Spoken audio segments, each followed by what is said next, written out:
Welcome back to PodX. This is me, Ayush, Majithia, your host, and we have Anushka Sabharwal as a guest again. I'm really happy to have her, and today we're going to be talking about various topics, and I'm excited. So, Anushka, thank you so much for joining in again. Thank you for having me. So, Anushka, I want to talk to you about when we spoke on call. You told me about this thing that you have a very strong intuition and you can read people's vibes. So, could you tell us about that part? Firstly, I think most girls have a really good intuition, and it's just there. Always girls around me, like when I see my friends and everything. Sometimes you just know this is gonna happen, and it's there. And when it comes to me, I do think that I definitely do have a good intuition because I have predicted crazy shit. Most unexpected things that people would be like, oh, this could never happen, or people wouldn't even think about that this could happen. I would just be like, bro, I have a feeling this is gonna happen, and then 2 days or whenever it happens, and my friends just go like, how'd you do that? And I'm like, I don't know, and there was a point, I think when I was in the 12th grade, both my best friends used to call me a witch because they were like, how the hell do you know everything? And I was like, you just feel it, and that's literally what it was. I just felt it, and it always worked out. But I sometimes also think that maybe you manifest it, that's why it happens. But Okay, I need to learn that skill. But I wanted to ask you this thing also about vibes. When you meet another person, how do you get the vibes, or how do you judge the vibes, or what happens? there's no judging, it's just energy. Okay. So when you meet someone for the first time or whenever, and when you there's just this, it's like the whole intuition thing itself. You just get a positive energy, negative, whatever. There's just this certain kind of energy. There are also times where you just can't crack a person, obviously, because people are confusing. The human mind is super complex. Yeah, but okay, so I'll tell you this from my experience. I've had this time where if someone comes and talks to me, I kind of know the reason why they're approaching me at times. Yeah. I don't know if it's intuition or it's just reading the vibes which they're giving out at that moment. Yeah. So that is one cool thing which I have developed. That's nice. For me, it's so strange because my friends, most of my friends who I'm so good with, I never liked them when I first met them. Even Marsha, I never liked them when I first met them. I was like, no, the vibe is off. But actually not the vibe, it's mostly about how they are with you. So the reason obviously the friendship got continued is because the vibe was good. But this actually happened to me one time. So I'm very good friends with this person, but this happened in 9th standard where I actually it was a birthday. We were not friends back then. We were just acquaintances. Yeah. in the same batch. So I just wished her happy birthday for a chocolate, obviously. Yeah. And she just told me, screw off, you're not getting a chocolate. And that time I was very judgy of her, my bad. But now we're really good friends. So that has happened to me. Yeah, it does happen. Sometimes even though the vibes doesn't have to mean that y'all have to be on the same page or anything. Y'all can be two different people and still get along really well. Correct. So it's not about y'all have to be the same, or even have to think the same or have the same what's it called? Your thought process. Or even your mindset. The mindset. Yeah, your mindset. You don't have to have the same mindset to be friends with someone. It's just the vibes that's important. So most of the people who have most of my friends now, I probably didn't like them initially because I was we're very different people. But there's just something that clicks. So it works out. But I wanted to ask you this. Okay, I know it's normal. People do develop friendships on their own. But how would you say do you build trust with someone? What would be your way? So at first, I genuinely believe that all people are good people. Which is a mistake, for sure. Because I have gone a lot of times I've been proved wrong. But so I think people are good people, and initially when I meet people, so a lot of me and my friend both have bonded about that we trust people blindly. If I meet you for the first time, I'll just be like, oh, these are my secrets, and I'll just rant about my life very openly because that's who I am. And then later it doesn't work out well because then you realize, oh shit, you shouldn't. Now I'm a little careful, but before I really wasn't. I used to just be so open about my life. Now it just comes over time. I do that still, just coming up open directly. But I'll tell you the reason why I do that. I feel, okay, so I'll tell you what's the psychology behind it. Okay, I mentioned a lot of psychology because I've studied it kind of Yeah, even I studied psychology. I mean, I didn't study it formally. I just watched a lot of lectures from a university. Okay. So it was online. But yeah, basically the reason behind it is like, let's say I'm opening up to you first. So now you're going to be like, oh, this person already trusts me by telling him his secrets. Yeah. So now I'll open up and tell him my secrets. So it becomes like a kind of, it's a sense of a barter system, which you don't know is happening subconsciously. I get that. And that's what usually happens. That's like the start of a friendship. Like, you just open up and then you just be like, this is what's happened. And the other person, usually it's, humans like to talk. Like, people like to talk. So when you like open up, people like to just talk about themselves too, and that's like a very good bonding factor, like like a bonding moment kind of a thing. But yeah, like now no. I mean, I have faced that where I've like opened up someone and said them something and then it's been used against me, so yeah, I kind of avoid that. But it just doesn't, I can't control it at times. Yeah, sometimes even I like, I'm like, okay, this time I'm gonna like not tell anyone because I don't trust anyone, and then I'm gonna meet like 5 different people and I'm gonna be like, guys, what happened? So it's okay, but over time. But have you had like toxic friendships? How have you dealt with them or something? How have I dealt with it? I think... or also, if you have any stories to share? I have. I think, firstly, over time, you just grow out of it. Because in the end, you just have to do what's best for you. I've had toxic friendships. Don't you look at me? Not you. You know who though. Like, my friend, like, there was this one friend of mine. We were very close. Inseparable. And no one liked it. Like, everyone was just like, what the hell, like, y'all are like always together. And I was like, she's my best friend, like, like, it's good that we're always together, and it just was fun and everything. But later you realize that there are other things that, like, later I realized that friendship was toxic and it's probably better to keep a distance, and slowly you just drift apart. Okay, I mean, I've not had that experience, so I don't really know how to say it. Yeah. Because this is very weird, I'm saying it out. On the internet, I was like a loner till 9th. And then I started building friends in the 10th. So all my friends are kind of like really new friends, I would say. Yeah. Because I told you I was an introvert till like the 8th and 9th grade. Right. And then I became kind of like an extrovert. So yeah, I mean, I've not been through that. But what would be your suggestion if someone who's going through it? How do you deal with that? I think communication is very important. If you feel like your friendship there's something wrong in it, talking about it is something that you need to do. Like a few years back, not years, last year, I had a fallout with my closest friends. Like, my best friends, we were like super thick, and it's not the same. We're still not that close, but talking did make a big difference, because that's when you at least realize that there is an issue to be addressed. And if it works, and if you're scared that you're not going to be friends later because you do this, like, you communicate or whatever, then it's better not to be friends. Because if there is something wrong and you feel like your friend is going to shut you out because of it, then there's no reason to be friends with that person. Because your friend should care about you too, like what's best for you and her, obviously, or him. Correct. So there should be like honesty and openness. Honesty is very important. And it's sometimes I think it's better to have like 5 friends instead of 50, but a good set of 5 friends. Oh, okay. So that also kind of happened with me. So when I started like the whole podcasting thing and all, before that I had like a channel where I created this fake accent video and all, and I told you how people made fun about it and all. There was a meme page made about me and all. Shit. And there was like this, it was a very horrible. I was in the same school as him, so like I do understand exactly what it must have been like. So when I was in the same school as you, which was long back, I was there I think in the 3rd grade. And that time I used to live in Goa, and I was in that school, and I hated it because everyone was so mean to me. For some reason, like, everyone was so mean. And like, I just moved that time. I had moved from Dubai, and like, for some reason, like, obviously we just moved. Me and my sister had a bit of an accent at that time, and it just didn't go well with people. Like, they were just like, oh, these girls and all, like, they were really mean. So I don't have like good memories, but I do have friends now from there. Like, I'm like, oh shit, like, who knew that we would be friends? I mean, okay, so for me, I am friends with these people, but I do remember what happened. They made like meme pages, and then there were like some really nice ones who like sent me the account and all that stuff. And then I'll tell you this, there were these few people who were like, oh, this person is my friend, so I can't report it. He will feel bad about it, but I will report it and I will still follow it. So you get it?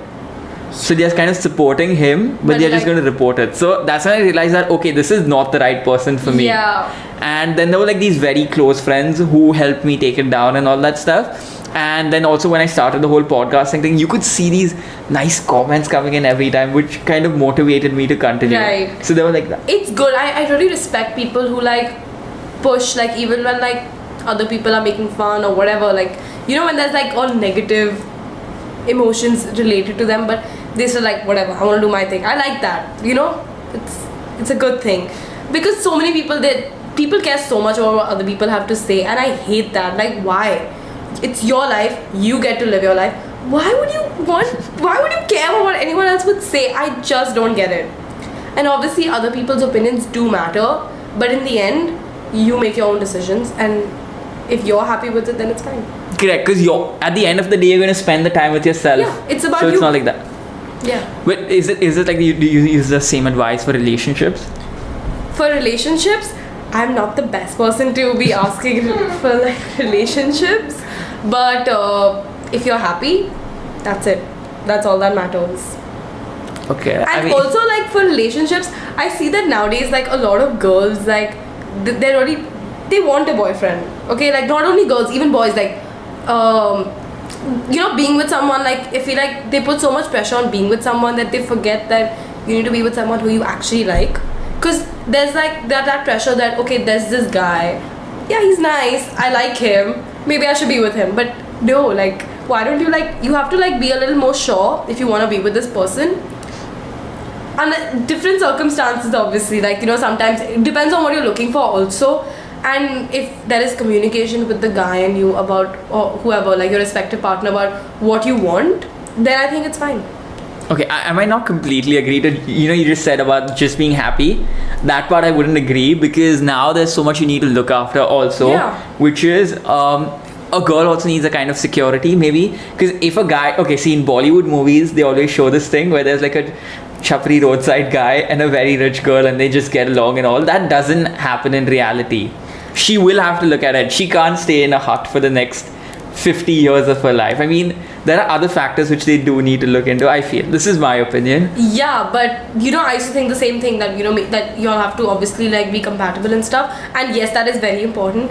But I've met like some people like in very strange ways, very unexpected, and like I had this incident where I just met someone very strangely and I got along with him, and it was just unexpected, you know. Like what caught me off guard was that it was unexpected, because usually you meet someone like you're set up, or like you go to the same school together or something like that, and that's when I realized that in the end it's all about just being happy. Because when you meet someone in a very strange way and you don't expect it, and then when it just goes along well, then you're like, oh wait, like maybe like, I don't know.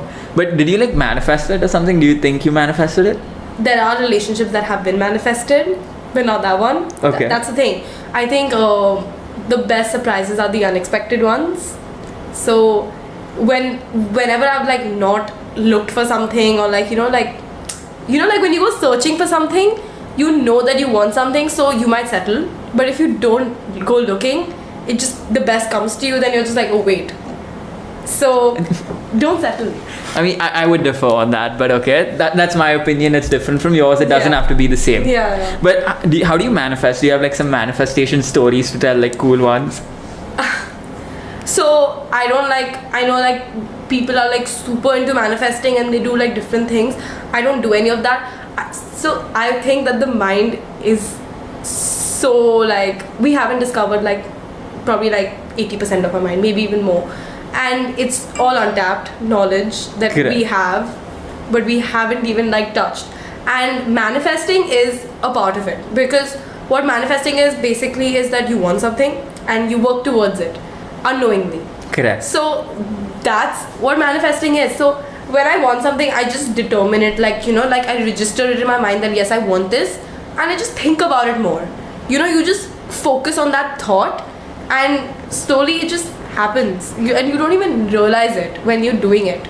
You just work unintentionally towards it, and it's happened so many times where like I've just been like, oh, like, how do I tell you, like, I don't know if I should like mention incidents, but Yeah, it's fine if you don't wanna. but yeah. But okay, I'll tell you the sciencey part behind manifestation. Okay, tell me. Okay, so the sciencey part behind manifestation is something like a manifestation is basically believing something into existence. You Right. want it so much that you spend a lot of time thinking about it. Right. So how your brain works is when you're spending a lot of time thinking about it, it'll come and find out different ways on how to achieve it and make it like true and all that stuff. So when you find these different ways, okay, why are you smiling? Because I'm listening. Okay. So when you're trying to find these different ways to make it a reality, and slowly it turns into a reality. So you find Right. ways. That's how it works. Yeah. Yeah, exactly. And also also meditation also helps, I think, because when you're meditating, not that I like sit and properly meditate or anything. It's just sometimes like when I'm just listening to my music, I just sit and just close my eyes and just be in your own thoughts. Like that's my kind of meditation. What I do. So even when you're just doing that, just focus on your thoughts. Like like that's what I do, and it just works out so well. Like, and you don't even realize it when it happens. That's the beauty of manifesting. But I wanted to ask you this: how do you? Okay, so you said meditation, you focus on your thoughts, but how do you get a clarity of thoughts when your mind is completely jumbled up about different things? For me, clarity doesn't help. It's more like the chaos that helps me. Okay. So when I have like many thoughts in my mind, my mind is just like racing super fast, and I get so into it. Like then I just think in different directions, get so many different perspectives, and it helps me a lot. Because then I can be like, okay, I'm not just thinking from like my side, I'm thinking from like, wait, what about this? What about that? Correct. And it helps me because then you get more clarity on the situation, not maybe of how to work on it, but of what the situation is. And then slowly you figure out a way to work around that. I think I will try that because in Yeah. my mind I was always so focused on just focusing on one thought Yeah. that I never thought about looking at it in a different So way. for me, even when I manifest, it's not that I never manifest like one thing. If I have my goals and I want all of it. It's not that I don't want one thing. I want literally everything I want. So I manifest all of it, like not probably together, like sitting combined or whatever, but I do think about it all day, like just when I'm casually doing my whatever I'm doing, I just think about these instances, like like this, that, whatever I want, and then my mind is just suddenly full of chaos, and I have so much in my mind that I'm overwhelmed sometimes. It's very overwhelming sometimes when you want so much and you think that this is what I want and you don't have it, then you also feel bad. But then don't look at it that way. I always try to like stay positive and think that okay, like like I've already accomplished this much, like very small section. I've not even done like half of like what I wanted, not even 2%. I want so much more, but then I look at the positive that I've done this much and I will do this. You have your whole life to do it. Correct. I mean, I also have noticed this, like a lot of people don't focus on the good part that they've already done. And it's a good thing at sometimes because you're constantly looking to achieve more, Yeah. and it motivates you. But at times I feel you just need to take a break, Yeah. relax, look back and see what all that you've achieved, like you said, like to look back and achieve and self-reflect on that Yeah. part. I wanted to ask you this, okay? Since we came to self-reflect, do you self-reflect at your day or like once a month, or just self-reflect to know what you've done, or I don't know? It's it's usually on the days I'm like the lowest. Like every month something happens. Okay. Something happens and I'm just like, oh no, I don't feel good about myself. And that day I'll just like lock myself in. I'll just be in bed. I won't get out of bed, and I'm just gonna be like listening to music. And at first, obviously, it's only negative thoughts. But then slowly, like you get out of it, because if you're in a bad place, you can like what I try to do is I try to make myself feel better, even though I know I'm feeling bad. I just try to, because I know that the bad day will go. It does. Bad days come, good days come. So just try to focus on the good days. That's what I do. That's when I reflect. Okay, so I wanted to come to this part Okay. about, you spoke about friendships, relationships and manifestations and all. And okay, so even though you may have manifested relationships and all, they may have gone wrong and all. So how do you deal with breakups? So firstly, the worst breakups I've had are friendships. Correct. Like that's more painful than losing a guy, to be honest. But the thing is, it feels horrible. It doesn't feel good at all. And there was the time recently, like when I like had like a huge fallout with my friends. I was really upset. Like I was literally just crying, and I just couldn't get out of bed. Like like, and it was not that people don't support you. Like you have support, but then you just can't look at anything anything bad, like, I mean, anything good, sorry. Correct. And you just look at the bad things. So what I learned from that, like now that I'm fine and, you know, like happy, is that good days and bad days come, like I said before. And what I did wrong, I think I did wrong was I kept saying like, why me? Why has this happened to me? You know, like it's so unfair. But what now I realize is that it's done. This is the situation that life has given you and you can't do anything about it. So instead of crying about why like you're in a bad place, you can just focus on how to get out of it, because now you need to pull yourself together and you need to improvise on yourself, because you can't control anyone else or how they feel or what they're going to do. And if you're in a bad situation, even if it's unfair, crying about it to anyone else is not going to help you. Like, it didn't help me because I felt like I was in a very bad situation and I didn't deserve it.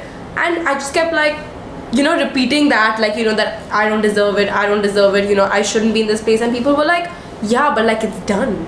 And that is true, you know, like obviously sympathy and everything, like, you know, that all those, the breakup phase, like, you know, like where you cry, you do this, you watch sad movies, all that is fine. But in the end, you have to know that you have to pull yourself together, because you're the only one who has control over yourself. I mean, okay, so I kind of relate to it. So I lost a very close friend, like, lost as in we kind of had like a fallout, I would say. Yeah. And it happened like for a very long time. I was very sad about it and all that stuff. And now I just look at it in a different perspective, where I'm like, okay, if this person doesn't want to stay in my life, it's fine. Yeah. And my perspective is that when I go to college, I'll be making anyways a lot of new friends. We'll be in different cities anyway, so it won't matter. So that is what helps me, I would say. And like a year back, like when I lost my friends, I was like, what am I gonna do? I have no more friends. Like, and even when my friends like were going abroad to study and everything, I was like gonna be like the only one left. Like, you know, like I'm gonna be in Bombay alone. Like no one's gonna be there. I was so upset. But eventually everything works out. You meet more people, and everything just falls into place. That's how life works. Okay, so I wanted to ask you this: do you feel imposter syndrome? Yeah.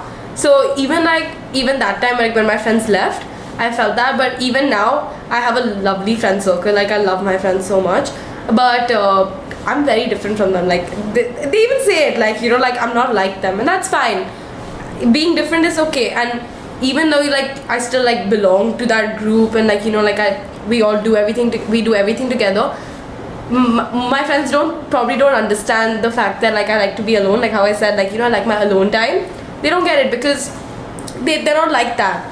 And I like to do my own thing. So they've obviously adjusted and understood now that this is who I am, and I'm not gonna change. So what I would do maybe a few years back, if I was in this situation, was I would probably try to change myself and fit into that group more, like, you know, by like doing what the other people do. But now, like, I'm so happy because my friends accept who I am, even though I'm different, and I don't have to try to fit in, which is good. But what would be your advice to someone who's trying to fit in? Don't. But like, okay, so I'm going to go into a bit of the details. Let's say, okay, so I feel that a lot of times where I want to fit in. I know I'm not going to fit in, but I want to hang out with these people.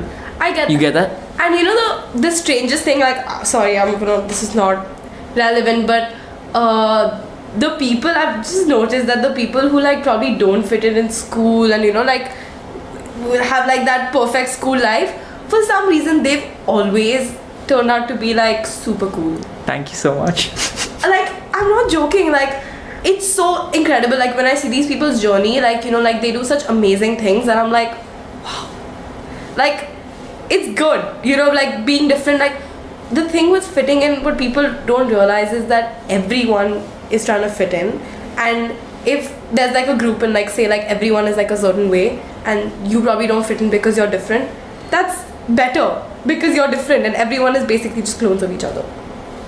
Okay, that's a good way of looking at it. Yeah. Okay, I wanted to ask you this: what would be your last advice for anyone who's watching or listening to this podcast?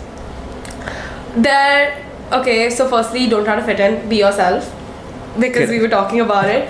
And again, if you're going through something like a breakup or like friend problems, communication is key. And if the person who you're having issues with isn't cooperating or being like the way you would want them or expect them to be, like, if basically it's just disappointment. Sometimes you expect something from someone, and when they don't give that to you, feel disappointed, and that hurts more than anything else. It really does, but you have to deal with it, and feeling bad about yourself won't really help you pushing ahead. The way you deal with a bad situation shows who you are more than what you do when you're in that bad situation. You know Makes what I mean? sense. I know, it When you're in makes a bad situation, you'll be like, oh, that poor girl, like, you know, she's in this situation. But if you deal with it well, then they'll be like, oh, look how she like came. She then made a comeback. How she rose above it. Correct. That's more important. I think that's great advice. So, ladies and gentlemen, this was Anushka Sabharwal for you. Thank you.